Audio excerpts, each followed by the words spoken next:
somos tu emisora favorita. Católica Radio. Católica Radio. Católica Radio. Católica Radio. Católica Radio. Con el radio prendido con Católica Radio.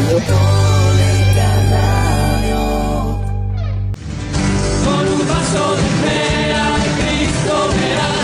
Con un vaso de fe a Cristo verás. Con un vaso de fe a Cristo verás.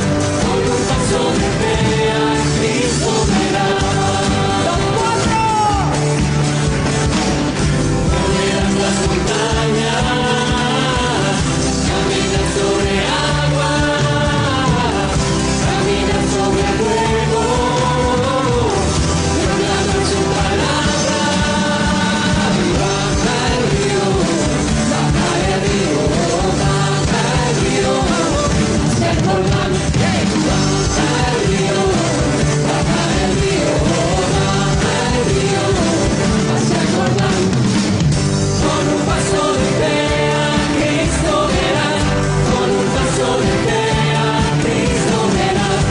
Verdaderamente ha resucitado el Señor. Sí, verdaderamente ha resucitado el Señor. Verdaderamente ha resucitado el Señor. Sí, verdaderamente ha resucitado el Señor. Verdaderamente ha resucitado el Señor. Sí, verdaderamente ha resucitado el Señor. Buenas tardes, Sor Cristina. Buenas tardes, Padre Obispo. ¿Cómo se encuentra hoy? Vamos avanzando en este camino pascual.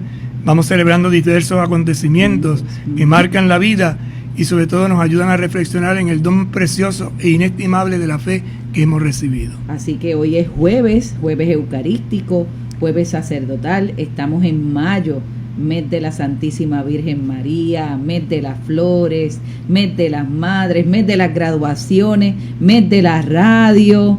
¿Qué más? Primeras comuniones, así que es un mes bien cargado de muchos acontecimientos importantes. Eso es así. Y uno de esos acontecimientos, pues celebramos ayer, ¿verdad?, con las exequias de Monseñor Iñaki Mayona, quien fuera el tercer obispo de la diócesis de Arecibo. Vamos a estar comentando un poquito sobre el ritual que pudimos ver y participar a través de los medios, y sobre todo algunas claves, porque a veces se ven los signos pero no se interpretan del todo, y entonces pues quiero compartir con ustedes esa experiencia. Pero vamos a rezar primero, invocar la presencia de Dios que asiste y ayuda en nuestro camino de fe. Ven, Espíritu Santo. Purifica la iglesia. Renuévala, impúlsala. Transfórmala, únela. Para poder responder a la misión. Amén. Santa María de Guadalupe. Ayúdanos a ser discípulos misioneros. San José. Ayúdanos a ser discípulos misioneros. San Juan Diego. Ayúdanos a ser discípulos misioneros. Beato Carlos Manuel. Ayúdanos a ser discípulos misioneros. Bien, somos cristianos, hombres y mujeres de fe. Hemos sido incorporados a la Iglesia del Señor por el bautismo. Y cada uno de nosotros, desde esa llamada universal a la santidad, pues también tenemos nuestra llamada personal y particular a vivirla. Y así cada cristiano, cada cristiana que escucha la voz del Señor, que es convocado a hacer una eclesía, es decir, una asamblea de fe, la vive, la celebra. Y base y fundamento de nuestra fe en celebración es la Santa Eucaristía. ¿Qué es la Santa Eucaristía? La celebración del misterio pascual. De ahí que esta semana también, ¿verdad?, celebramos la fiesta de nuestro Beato Carlos Manuel, este laico que desde su vocación laical, desde ese llamado universal a la santidad, lo planificó y lo vivió, pero desde su experiencia concreta como laico. No era un religioso, no era un sacerdote, no era un monje, era un laico. ¿Y a quién llamamos laicos o laica, hermana? Aquella persona que sigue el camino del Señor, se siente llamado, identificado, pero desde una vida laical, ¿verdad? Un hombre y una mujer como tú y como yo, que decide hacer un camino de fe desde una vocación específica. Laicos son todos los bautizados. Laicos son todos los bautizados. Ahora, una vez que un laico o una laica bautizado, confirmado, iniciado el sacramento de la Eucaristía, participando de la mesa del Señor, pues llega un momento de decisión de su vida. Y esa decisión de su vida, si son varones, tiene la opción de 2 sacramentos que puede recibir, bien sea el del matrimonio o el del orden sacerdotal. En el caso de las damas, nuestra iglesia no ordena a mujeres al ministerio. Entonces, una vez que usted es ordenado para un ministerio que tiene que ver, que llamamos sacerdotal, deja de ser laico. Por lo tanto, todo aquella que no haya recibido el sacramento del orden es un laico. En el caso de los que estamos aquí, el único ordenado soy yo, que tengo el ministerio del episcopado. Antes recibí el presbiteral y antes el diaconal.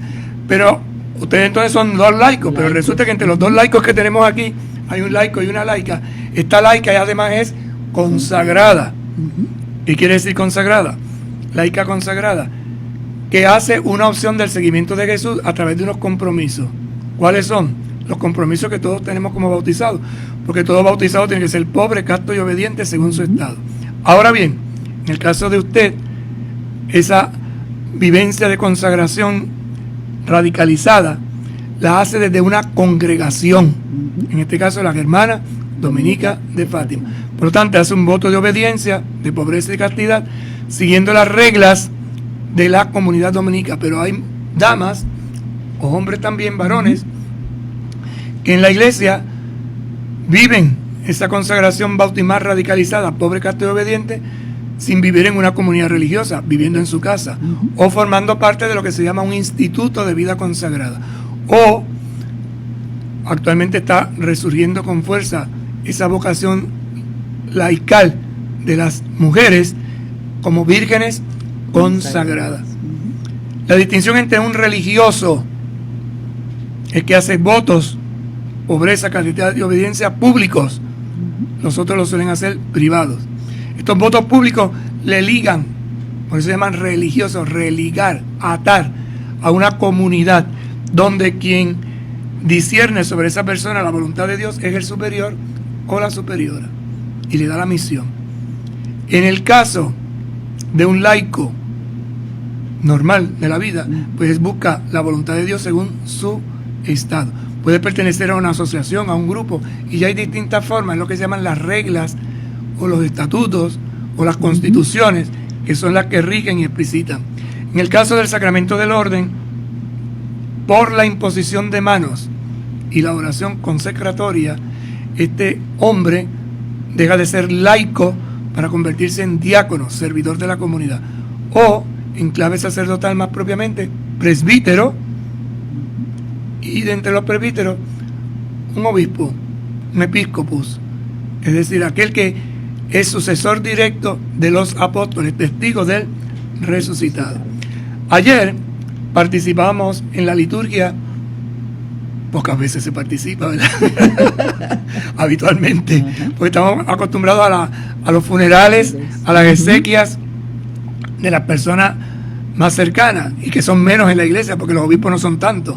Entonces, los laicos, laicas, religiosos, religiosas, sacerdotes, diáconos, es más fácil participar. Y hay unos ritos que son comunes. En la celebración de las exequias se vive, se manifiesta la consagración que este hombre o mujer que sigue a Jesucristo ha recibido. Por eso hay un momento en la celebración de esos días de exequia en que se enciende el cirio pascual. El cirio pascual recuerda que a Cristo resucitado, luz del mundo.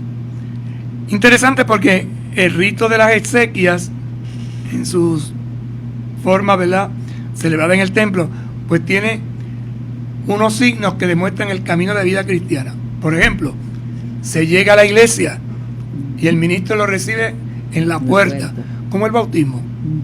Y ahí recordamos el bautismo. Yo soy la puerta, dice Jesús. El que entra por mí se salvará. Entra el féretro. ¿Qué es el féretro? Esa especie de caja o cofre. Porque los cristianos, ya desde la antigua Roma, teníamos la costumbre de enterrar a nuestros cristianos en una caja, en un cofre, como un gran tesoro, aguardando la resurrección. En la antigua, y muchos mantienen esa costumbre, se revestía al difunto con una túnica blanca, con una ropa blanca, que es el signo bautismal. Por eso ustedes recordarán que muchas de los féretros de las cajas de los difuntos tienen que color blanco. Ahora se ha cambiado, ¿verdad? Porque hay variedad. Pero antes era blanco como un signo de que había sido revestido de Jesucristo. Esa túnica blanca que le fue entregada el día del bautismo, después de echar el agua, ¿verdad? Se reviste, criatura nueva. Y muchos de nuestros abuelos, quizás algunos recordarán que muchos de nuestros abuelos pues decían, esta es la ropa para el día que yo me muera. Y sobre todo las mujeres era una ropa blanca. Le llamaban la mortaja. Era la ropa con la que le iban a revestir. Eso también ha variado. O sea, es un signo, pero lo estoy diciendo para que vean la conexión que a veces hay entre algunas personas que lo usan y otros no, por las claves bautismales. Se rocía el cuerpo con agua bendita, que recuerda el bautismo que lo incorporó a la iglesia. Y se organiza una especie de pequeña procesión hacia el altar. Es una forma de ir diciendo, vamos a la casa del Señor, hacia Jerusalén. Claro, el templo es la casa, es el signo de la Jerusalén celestial. Por eso se camina y mientras tanto se va cantando. Canto de entrada. Ese cuerpo llega al altar y se coloca para las exequias, porque otras veces, ¿verdad? Se pone de forma horizontal, se pone de forma vertical, y dice, ¿por qué lo pone de vertical o pone de horizontal? ¿Cuál es el signo? Y porque antes estaba así, ahora lo cambiaron. Pues muy sencillo, otro signo. Cuando llega al altar para la celebración propiamente de la Eucaristía, si es laico o laica, religiosa, se pone con la cabeza mirando hacia los bancos. ¿Y por qué? ¿Y por qué? Porque usted ocupaba un lugar en la asamblea. Y por eso ustedes ven que cuando el féretro entra, la cabeza va para adelante, pero cuando llega al altar, le dan la vuelta, lo giran, y entonces ponen la cabeza mirando hacia el pueblo. Un signo de decir, la iglesia de la tierra, esta asamblea, lo está entregando a la iglesia del cielo. Esto es muy interesante, muy interesante. Y si es un diácono, un presbítero o un obispo, como fue el caso de Monseñor, entonces la cabeza se pone mirando hacia el altar. ¿Por qué? Porque presidía los sagrados misterios. Ese es el signo. Y por eso ustedes ven que en los funerales de los obispos, presbíteros y diáconos, la cabeza del difunto se pone hacia el altar. Es como la unción de los enfermos. Cuando se va a dar la unción de los enfermos a un sacerdote o a un obispo, no se le unta en la palma de las manos el aceite de los enfermos, se le unta encima, porque sus manos ya han sido consagradas por el santo crisma. El presbítero y el obispo, sus manos ya han sido consagradas, y por eso cuando llega la unción de los enfermos se le unge por encima. Son signos que la gente dice, ¿allí por qué hacen eso? Pues porque ya ha sido consagrado, y lo otro es un recuerdo de ese camino de cristiano. Son signos. Luego se enciende el cirio pascual, Cristo, luz del mundo, y se hace se hizo, ¿verdad? Como pudieron escuchar ayer, una hermosa oración donde se recordaba que Cristo es luz del mundo, que llene la luz, y nosotros pues lo ritualizamos después más pequeñito, ¿verdad? Cuando se hacen los rosarios en la casa y la gente dice, dale Señor el descanso eterno y brille para él o para ella, ¿verdad? La luz perpetua, que descanse en paz. Amén. Entonces fíjense que ese ritual, muy sencillito al inicio de la celebración, expresa que nuestra confianza plena en el Señor, en ese Jesucristo que es luz del mundo. Ese cirio pascual encendido nos lo recuerda. Ese cirio pascual que nos está diciendo, tú también participas de mi luz. Por eso lo de dale Señor el descanso eterno, que brille la luz. Y entonces, en el caso de los obispos, por ejemplo ayer, pues se pone sobre el féretro los ornamentos propios. Como era sacerdote, se pone la estola y la casulla, que es el ornamento de fiesta que utilizamos los ministros ordenados para la liturgia eucarística. Si hubiera sido un diácono, Le pone entonces la dalmática. ¿Ven?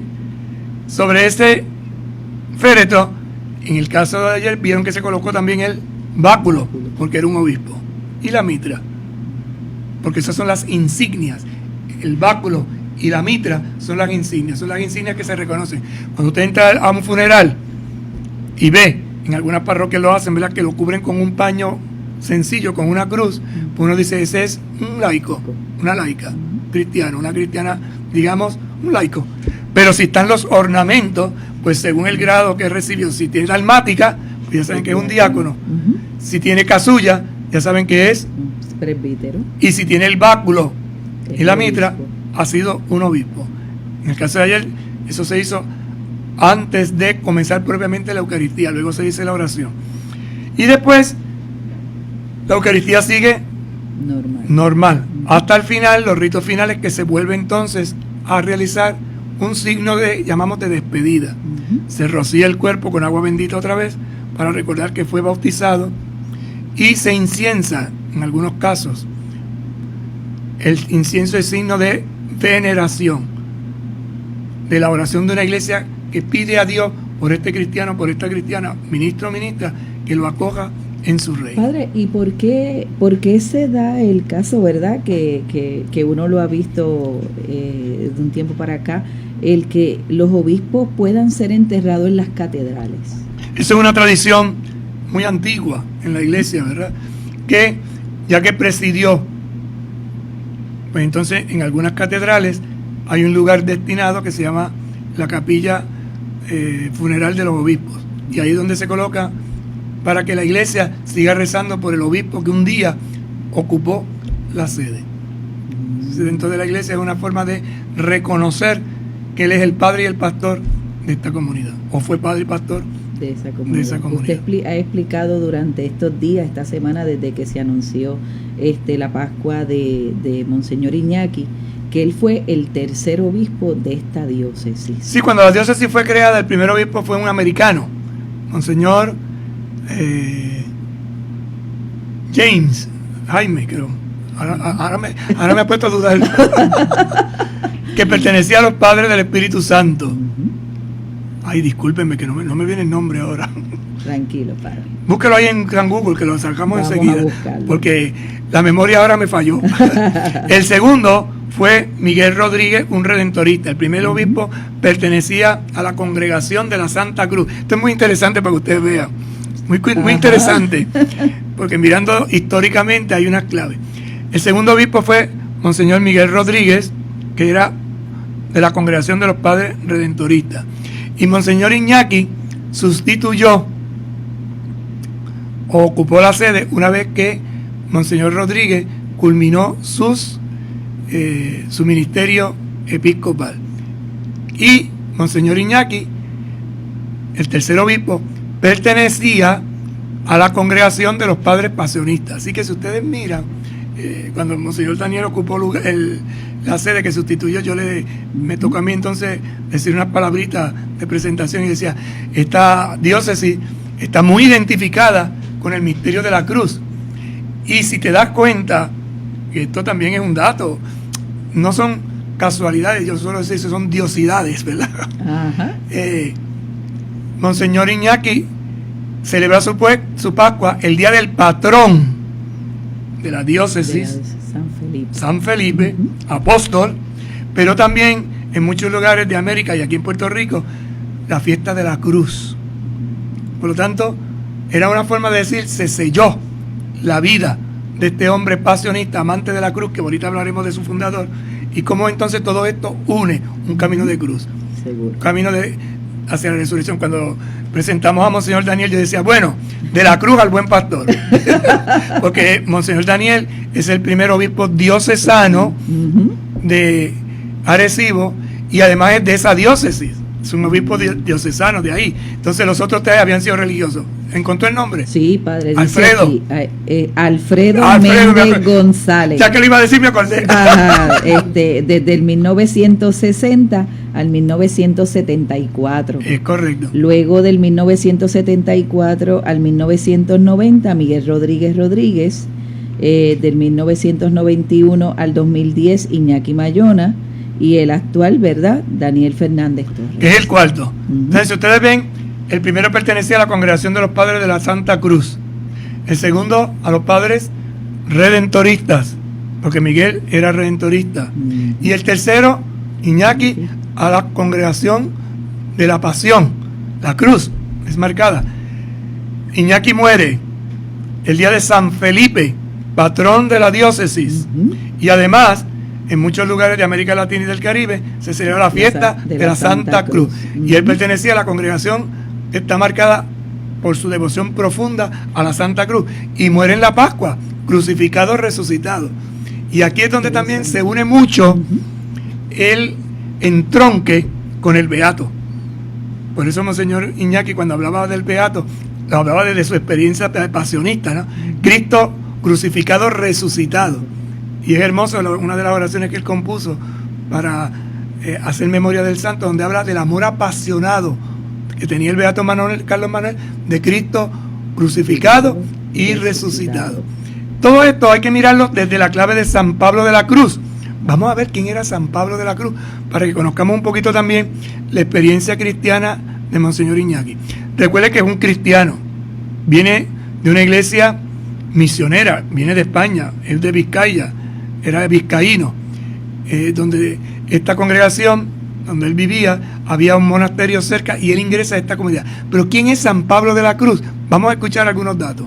San Pablo de la Cruz fue un sacerdote, eremita y místico italiano, fundador de la Congregación de la Pasión, más conocida como Pasionistas. Su nombre real fue Pablo Francisco Daney Massari. Fíjese entonces, ¿no? Era un eremita, es decir, primero vivía en un eremo que vivía en el desierto, llevaba una vida de penitencia, y entonces Dios en un momento determinado lo llama junto con su hermano, se presentan al obispo y fundan esta pequeña familia religiosa que después poco a poco irá creciendo. En la misa de la fiesta de San Pablo de la Cruz, la antífona de inicio tiene una frase que es la que tienen los pasionistas, como podríamos decir, clave en su experiencia cristiana de identificación con Jesucristo, que es la de San Pablo, cuando dice en la carta a los Corintios: nunca me precié de otra cosa cuando estuve entre ustedes que de conocer a Jesucristo y a este crucificado. Los que conocieron muy de cerca a Monseñor Iñaki recordarán que esta era su pasión. Hablaba mucho de Jesús crucificado y lo hablaba desde la clave de la resurrección, de ese amor apasionado. Por eso la pasión, que no solo es el dolor, sino es el amor apasionado de anunciar a quién, a Jesucristo, pero Jesucristo crucificado. Además también en la Eucaristía, en los textos de la Eucaristía de la mesa de San Pablo, la antífona de comunión dice: nosotros predicamos a Cristo crucificado, a Cristo fuerza de Dios y sabiduría de Dios. Y esto era algo que Monseñor lo tenía muy claro. Cristo crucificado, pero Cristo fuerza de Dios, sabiduría de Dios. Y su predicación, sobre todo los que lo tuvieron muy de cerca, allá en el pueblo de Lares, en la parroquia donde estuvo tantos años, su pasión por la música. Yo esta mañana, ayer por la mañana, ¿verdad?, preparándonos para la Eucaristía, sobre todo para participar del funeral, porque estas cosas hay que vivirlas desde la oración y de la fe.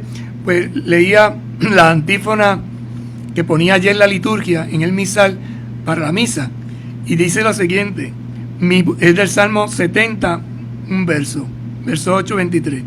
Mi boca, Señor, se llene de alabanza, para que pueda cantarte, y así mis labios se llenarán de júbilo. Aleluya. Esa era la antífona. Entonces yo, cuando haciendo la oración, ¿verdad?, lo comparaba, lo miraba y decía, pues esta palabra se cumplió en Monseñor Iñaki. ¿Por qué? Porque en su boca se llenaba de alabanza, es decir, para alabar a Dios. Ese Cristo, como decíamos ahorita, ¿no?, que es fuerza de Dios. Conocer a Jesucristo, pero conocerlo desde lo más duro, que es la cruz, es decir, la donación total. Pero ese Cristo crucificado es fuerza y sabiduría. Da esa energía. ¿Para qué? Para vivir cumpliendo la voluntad de Dios. Y desde ahí entonces se entiende que cantaba, porque el monseñor le cantaba la música, tenía un coro famoso en Lares, y de hecho yo recuerdo en las conversaciones que teníamos, ¿no?, cuando contaba de su vida de párroco, que le tocó dirigir el coro en el cual consagraron obispo a monseñor Miguel Rodríguez. Él fue quien dirigió la parte musical, y añade además la antífona: y así mis labios, cantándote, hablando de ti, se llenarán de júbilo. Y el júbilo le ha llegado en la plenitud, en ese aleluya eterno, que es la Pascua que estamos celebrando. La de Jesucristo, la del Beato y la de Monseñor Iñaki. Yo creo que es, curiosamente, ¿verdad?, como un hilo conductor. Claro, hay que mirarlo desde la fe, porque si no, pues se ve, pues se murió, pues lo entierren. No, es que la iglesia celebra, por eso nosotros llamamos la celebración de las exequias. Esta iglesia de la tierra, que es peregrina, lo ha entregado a la iglesia del cielo, y damos gracias a Dios porque este hombre vino de lejos, vino de España, vino como misionero a esta islita, imagínense, a Puerto Rico, imagínense, a Arecibo, imagínense, a Lares, y allí desempeñó su ministerio, siguiendo los pasos de Jesucristo crucificado, con lo que esto supone de identificación, con lo que esto supone de sembrarse, con lo que esto supone de morir en el día a día por la evangelización. Nosotros tenemos que agradecer mucho, los puertorriqueños y puertorriqueñas, la iglesia de Puerto Rico, a tantos misioneros que han venido de fuera, especialmente españoles, vascos, concretamente en la figura de Monseñor Iñaki, que han dado la vida. Y si nosotros hoy podemos disfrutar de una iglesia saludable en la fe, ha sido por el esfuerzo y por la vida de estos hombres de Dios. Y la diócesis de Arecibo pues le debe muchísimo también a Monseñor Iñaki, ¿verdad?, en su pastoreo, en su desvelo, en su entrega. Su último tiempo volvió como Jesús a Nazaret, porque una vez que él terminó su ministerio público como obispo, se retira y vive desde el silencio. Acompañó muchísimo, y por eso la Conferencia de Religiosos de Puerto Rico de entonces y de ahora le agradece, porque fue un hombre que se entregó, vivió su consagración religiosa desde la comunidad pasionista y no se desconectó de los religiosos. Los acompañó en Puerto Rico muchas veces. Y me compartía Sol Gloria ayer en la mañana en el desayuno, que también él estuvo dirigiendo la vida consagrada a nivel de Puerto Rico. Correcto. Y hacía varios encuentros, formación para todos y todas las consagradas. Como obispo era encargado de la vida consagrada en el tiempo que estuvo en la conferencia. Entonces, pues hay muchos factores que hoy o ayer dábamos gracias a Dios y diciéndole gracias por este hombre que vino a compartir desde tan lejos, porque eso no está ahí al lado. No. Y más en aquel entonces cuando él vino y se sembró en Puerto Rico. Ojalá que su ejemplo de vida, ¿verdad?, nos sirva de ejemplo, de estímulo, y surjan vocaciones que tanto necesitamos. Pausamos y en breve estamos con ustedes. Con un paso de fe a Cristo verás, con un paso de fe a Cristo verás, con un paso de fe a Cristo verás, con un paso de fe a Cristo verás. Moverás las montañas, caminas sobre agua, caminas sobre fuego.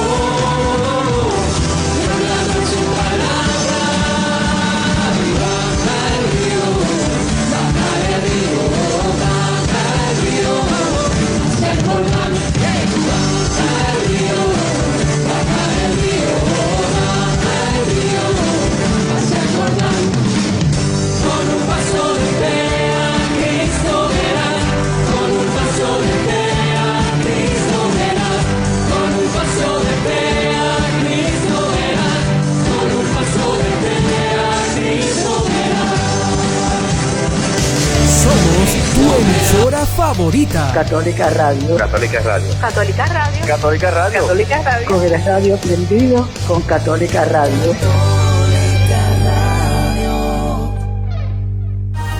Y todos los jueves, Omecos te invita a poner la misión de Jesús en el corazón de la iglesia.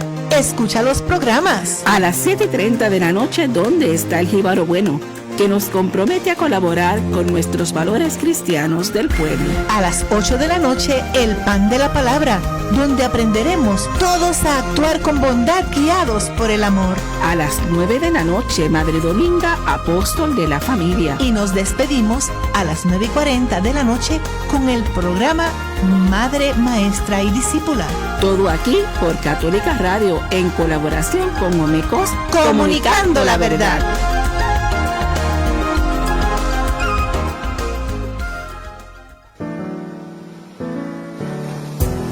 La Catedral Nuestra Señora de Guadalupe y Católica Radio te ofrecemos el horario de las misas transmitidas desde el estacionamiento de la Pontificia Universidad Católica de Puerto Rico los fines de semana. Sábados a las 4 de la tarde, domingos a las 8 de la mañana y 5 de la tarde. Escúchalas por el 88.9 y 89.1 FM. Y las puedes ver por la plataforma de Facebook Live de Católica Radio.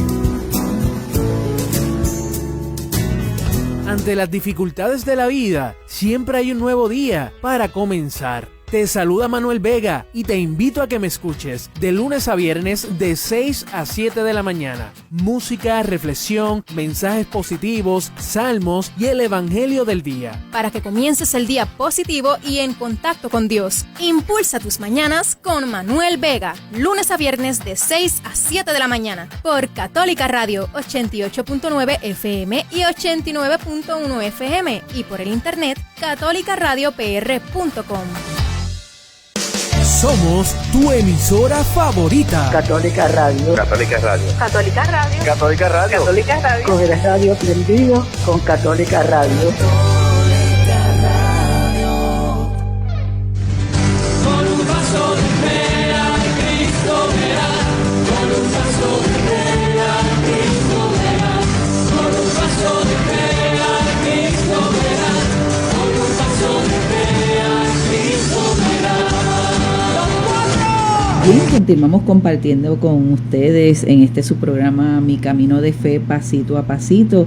Hemos escuchado a Padre Obispo hablándonos de la experiencia de ayer, ¿verdad?, ante la exequia de Monseñor Iñaki Mayona, quien fuera el tercer obispo de la diócesis de Arecibo, y cómo él nos ha estado explicando todo este rito, ¿verdad?, de una misa exequial de un obispo, todos los signos, los símbolos, aunque la misa sigue de una manera normal, pero hay unos signos y unos símbolos que a lo mejor nosotros como laicos, ¿verdad?, como consagrados, a lo mejor por la distancia no podemos observar bien, pero que se van dando, y es un camino desde la iniciación cristiana. Nos recuerda el bautismo, nos recuerda el cirio, que es Cristo, ¿verdad?, que es luz del mundo, que es resucitado, y cómo esta riqueza pues hace que la iglesia, valga la redundancia, se enriquezca cada vez más, cada vez que vivimos momentos y experiencias como esta, ¿verdad? La diferencia de un funeral de un presbítero, de un diácono, de un obispo y de un cardenal debe ser muchísimo más. No, el cardenal es el mismo rito, ¿no? Uh-huh. Lo único que se celebra de rojo. Okay. El color es rojo porque es el signo del testimonio vivo, ¿verdad? En eso yo robo la idea, y yo a los sacerdotes cuando celebro su funeral los celebro de rojo. Son hombres que han amado a Jesucristo plenamente, pues que se note externamente. Interesante. Se me olvidó decir también que sobre el féretro se coloca el libro de los evangelios, sí, porque como diácono anuncia el evangelio, lleva el evangelio, como presbítero planifica ese evangelio, y ciertamente como obispo es testigo del evangelio. Después hay un signo muy de pueblo, muy de la gente, es el que más se conoce, que son las famosas coronas. ¿Las famosas? Coronas. Que generalmente se llevan, ¿por qué mandan coronas? ¿Y de dónde viene esa cuestión de las coronas? Y dale con las coronas. Viene de una tradición muy antigua cristiana de Roma. En Roma, los atletas, al finalizar sus competencias, el que ganaba era coronado con una corona de laureles. El laurel es una hoja imperecedera que dice, ¿no?, que no se seca. Entonces, los primeros cristianos comenzaron, ante aquellos mártires que daban la vida por Jesucristo, a adornar el lugar donde los sepultaban con una corona. Como decir, has corrido, has combatido, has ganado la pelea y has llegado a la meta, has ganado la corona del triunfo. Y entonces ese gesto de la iglesia romana hacia sus mártires pues se fue difundiendo, ¿verdad? Y claro, pues se fue adaptando. No en todos lugares hay laurel. Pues entonces empezaron a poner flores. Y entonces por eso es que la gente manda coronas de flores. Y las flores, pues ustedes saben que tienen distintas simbologías. Uno dice, pues, por su humildad, y le mandan que si rosas, que si claveles, el perfume, que si pompones, eso los que saben de flores, tienen una descripción. Entonces, es que era una persona muy humilde y le mandan violetas, por poner un ejemplo. Es que era una persona muy alegre y le mandan flores, una caritas, cosas así. ¿Sabes? Era una persona que impregnaba el ambiente con su alegría y le mandan Era una persona de iglesia. Pues vamos a combinar los colores de blanco y amarillo porque simbolizan la iglesia. Cada corona, ¿verdad?, tiene su... Hay que preguntarle a la persona. Y entonces suelen poner una frase, te acordaremos, te recordaremos. En fin, es un gesto simbólico. Y entonces viene otro signo interesante. Si ustedes observan los féretros de los difuntos, en Puerto Rico tienen forma de habichuela, cuadraditos, pero en Europa tienen forma de trigo, anchos arriba y estrechos abajo.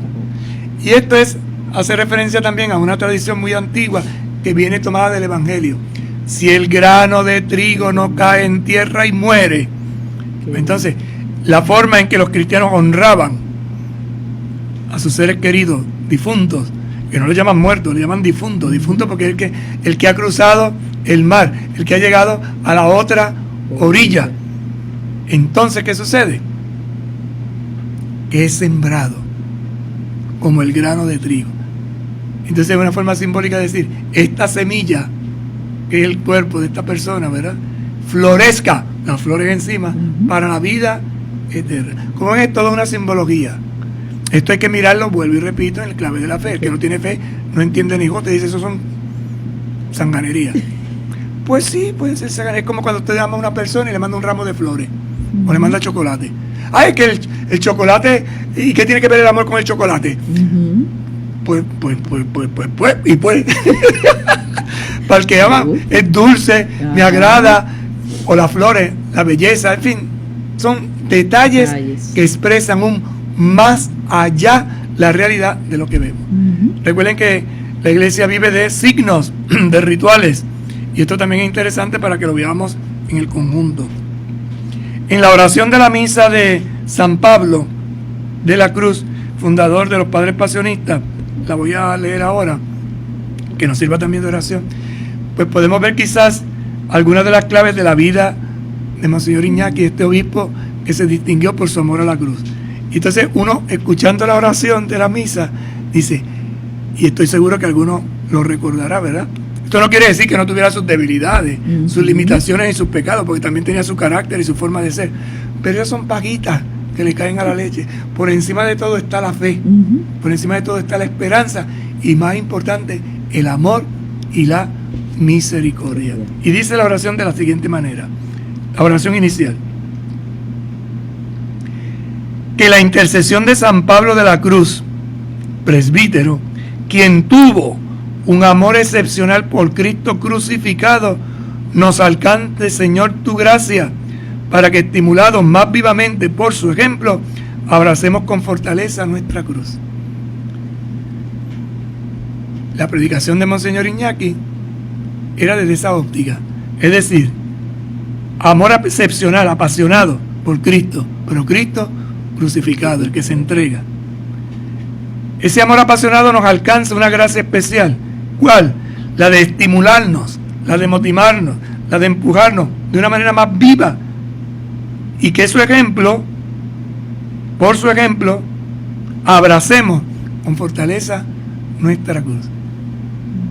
Entonces las visitas tuvimos la oportunidad de visitarlo, pues veíamos, ¿verdad?, su situación de debilidad, de vulnerabilidad, pero también esa identidad, esa identificación con la cruz del Señor, que le llevaba entonces a dar testimonio desde su Nazaret, esa vida oculta y sencilla que estaba viviendo, sobre todo los últimos meses.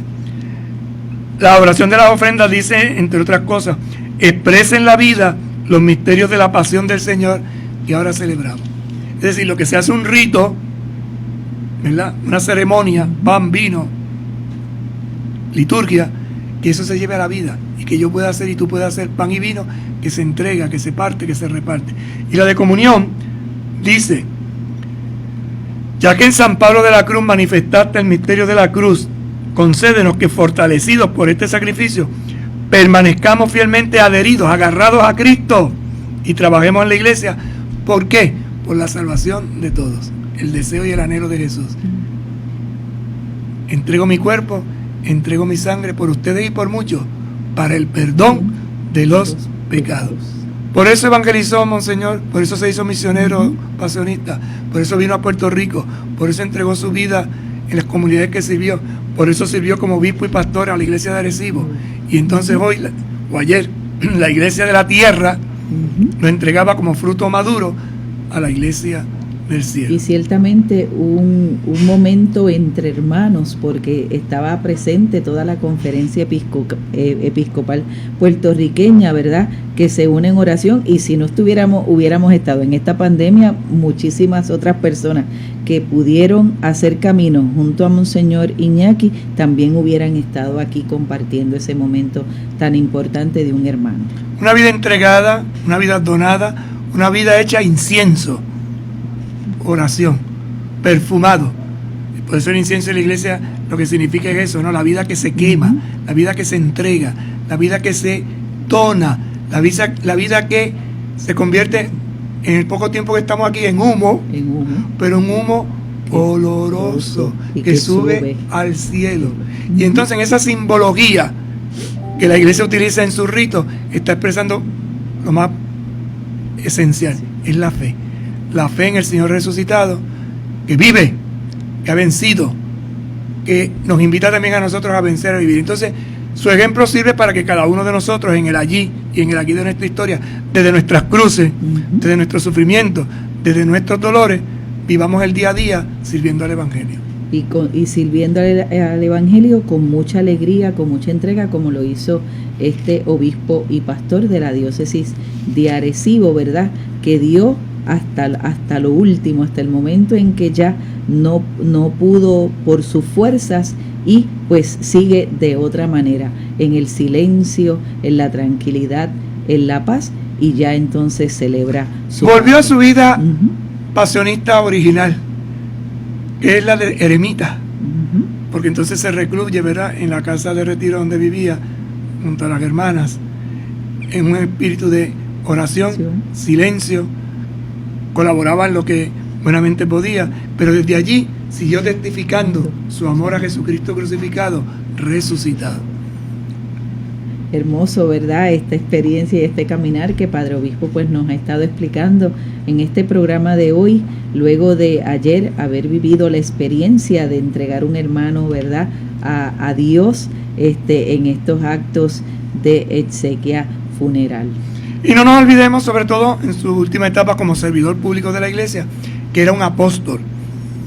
Un obispo es un testigo de Jesús resucitado, es el garante de la fe, es aquel que anima, y por eso preside, por eso orienta, por eso gobierna, por eso derrama el Espíritu en los diversos ministerios y sacramentos que celebra, y sobre todo anuncia y construye la iglesia de Dios. Un discípulo que escucha, aprende, practica, comunica porque es misionero, y desde esa misión se convierte en testigo audaz del resucitado. Necesitamos vocaciones, ¿verdad?, que nazcan de la familia. Él viene de una familia también hermosa, y desde esa donación que hizo la familia, la iglesia se hizo presente. Fíjate, de esa iglesia doméstica de España llegó a Puerto Rico, y luego él se convirtió en padre de un pueblo. Y qué curioso que en la fiesta de San José, en el año de San José, donde muchos recordarán a Monseñor Iñaki por su corazón de padre, por su atención, por su cercanía, por su sencillez, por su alegría, por sus correcciones, porque también de todo hay. Y ciertamente usted acaba de decir, en el año de San José también, en el año de la familia, una familia que dona un hijo para la iglesia, pero no solamente la iglesia en su España natal, sino una iglesia misionera allende, fue más allá de las fronteras. Eso es así. Bien, se nos acabó el tiempo. Vamos a encomendarlo a la Virgen nuestra Madre, a la Virgen del Perpetuo Socorro, patrona de la diócesis de Arecibo, y al apóstol San Felipe, que ciertamente también él emuló. Dios te salve María, llena eres de gracia, el Señor es contigo. Bendita tú eres entre todas las mujeres, y bendito es el fruto de tu vientre Jesús. Santa María, Madre de Dios, ruega por nosotros pecadores, ahora y en la hora de nuestra muerte. Amén. María, Madre de gracia, Madre de misericordia. En la vida y en la muerte, ampáranos, Gran Señor. Amén. El Señor esté con ustedes. Y con tu espíritu. Les bendiga y les acompañe el buen Dios Todopoderoso, Padre, Hijo y Espíritu Santo. Amén. Hasta mañana, si Dios quiere. Buenas tardes para todos y todas.